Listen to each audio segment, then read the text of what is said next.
condos is a great avenue for business. Right now, our condo business in Supreme Lending alone has risen from 7.2 all the way to 9.5% just this year. So whereas supply is tight, the home prices has really stabilized, they have not calmed down. Condos are the most affordable way to home ownership, to enrich those families' lives. And you have to remember, 44% of condo transactions are cash. Not because they want to, because a lot of families cannot find a lender that knows condos. With Supreme Lending, LOs are really fortunate to have a dedicated condo team in which we can search out those challenges, and instead of having all those cash transactions, we can afford the family that financial backing. But it goes to show you that we're not just here to say yes or no on a condo deal. We're here to work with that LO. So there's a lot of major companies that don't even allow their loan officers to pre-approve a condo. They have to have an application and Encompass. Whereas here, we can go in with the LO, with that listing agent, and approve that condo. And there it becomes a real strong partnership. There's two categories for the status of a condominium project. Warrantable, which says it meets Fannie or Freddie or agency guidelines, or if you're doing an FHA loan, it's warrantable to FHA.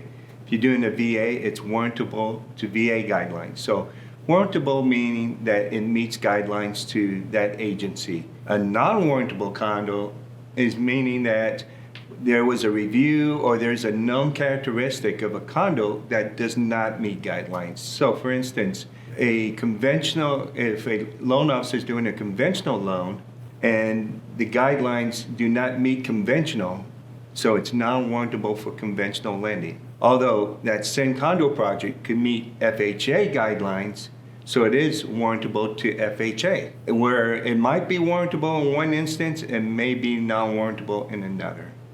It's very important to get all the condominium documents, to work with the pro team, and we can discover that quite quickly, actually. We get those requests probably about 10 to 12 times a day. And we simply go ahead and research, again, the conventional side, the FHA side, and the VA side for you. And we might not be able to say, hey, this is 100% warrantable, guaranteed, stamp on it, but we can let you know if there's any red flags. And that's really important to know if you have any challenges that were discovered by conventional agencies, FHA or VA. And if there's no red flags, well, that's really half your battle. That's won already. Conventional has probably the minimal documentation. It is the quickest approval that you can get. I'm going to caveat that with new construction does take a little bit more documentation. So that's 80 to 85% of the condominium originations out there. The other 15% are FHA and VA. Now, I would like to yell this loudly. The Supreme Lending does FHA spot approvals. We still get that question, or that's still not known out there, that we can look at a unit and get that unit FHA spot approval and not have to do the whole project. It's lesser time. We can get it within 30 days, a lot of times within 20 business days. And then VA, we get that project VA approved for you. It takes 21 days, maybe less. We had one that did 7 days this past month. So yeah, we can do that for you. Conventional is going to be 5 to 15 business days depending on the HOA response. So all these times that I've given you, it depends on the HOA response. For example, we had one HOA that was very proactive on an FHA spot approval, got it done in 5 days, Monday through Thursday actually. 5 to 15 days conventional, FHA spot approval approximately the same time, VA about 21 days. For conventional lending, the branch is responsible for obtaining the condominium documents.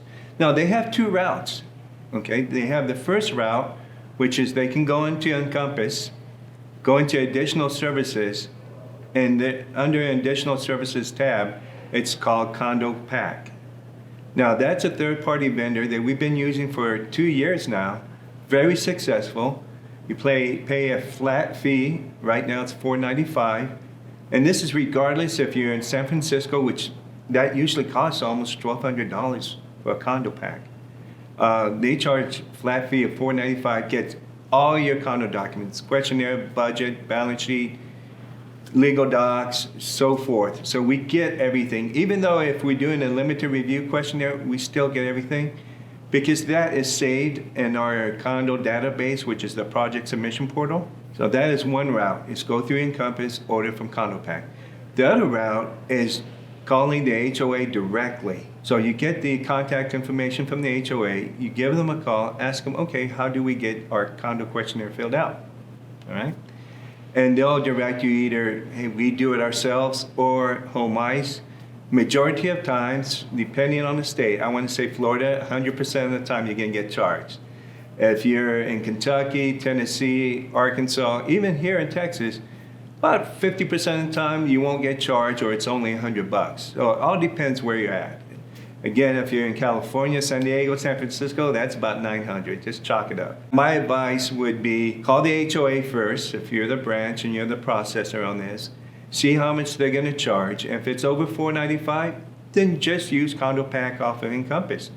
They will email you constantly. In fact, they'll bombard you with emails. They're a great service. Can't talk enough about them. We can review the condo for conventional, FHA, or VA. In fact, we can get the condo approved prior to a sales contract. And LOs and their branches can work with realtors, with those listing agents and those condo projects to retain that relationship and to let them know we have that condo and other condos approved. And they'll put that on a marketing flyer and they'll present that. And that adds a lot of value to what they are saying when they approach that listing agent. As soon as you get that sales contract or that loan in from that realtor and it shows you it's a townhome, the next thing you should do is ask that realtor or go get the declaration or ask the title company for legal description or a title prelim, and in there it will tell you if it's a condominium or not. LOs, they can send that into the project review office, and within 2 or 3 minutes we can read through that and tell you if you got a condo or a townhome. But it's very important to know a townhome is only a design just like a mid-rise or high-rise. Those LOs that are looking at resort areas like up in Delaware or Florida, ski resorts, that's something to keep in mind. If you do have an HOA that says, no, we do not allow anything under 30 days, then you can look at all three, conventional, FHA, and VA. Just because someone or you see the condo on booking.com, no, don't get afraid. We can still do that conventional. Going back to the HOA, and they're responsible for that home, those units, to be in the best interest of those families. So how do they operate? Okay, they're operating for the best interest. When the HOA is starting to do a for-profit, in other words, they're making income out of their operation by managing the rentals, by bringing in maid service, so it can entice tourism and collect rental fees, that is when you become a condotel. So outside, a condo and a condotel both look the same. They both quack like a duck. But when you take a deeper dive, if this one's offering maid service and the rentals are ran by the HOA, then it is a duck. It is a condotel. We're starting to see a ticking trend upwards for 55 plus communities. As home prices and inflation picks up, we're starting to see more Del Webb or Lennar, those kind of builders build more 55 plus communities. What is happening is the trend where the single family home is becoming too much to upkeep. The property taxes are going up as home prices and values go up. So we're not only in Florida where they're very prevalent, but across the U.S., a lot of people think under a misguided guideline that, 55 plus community, they're non-warrantable. No, that's not true. 55 plus communities are accepted by FHA and VA as well as both Fannie and Freddie. You're managing risk as an LO. So a lot of loan officers, they're intimidated or maybe they did a condo loan and it didn't go well. And so that relationship was at risk. And that's huge. A lot of loan officers come in and they attempt a condo. They mention to me, oh, this is a big realtor for me. This is the realtor's brother. No, we were trying to get this done. And I want to give some assurance here that when you do originate in a condo, you're working with a team that all they do is focus on condominium origination. There's a lot of lenders out there that these loan officers have worked previously. They did not have that support. They did not have that experience. And so that's why we work with them to manage that relationship risk. They can have either a contact through our emails, through my email, through the phone queue. And there's numerous ways to contact us and to ensure that project review is going through. I have, not that we accept this all the time, but we have project reviews come in, it's 5 days from closing. And they'll say, Jim, we apologize for this, but this is when we got it. This is when the family's closing, and we are trying to help them out. And so we accommodate that. We do everything in our powers. And do we miss it? Very rarely, very rarely. And we get them on target. So to the loan officers out there, please bring us those condo contacts. Let us work for you. Don't be afraid to interject with family and friends that we do condos, and we can walk through the process with you.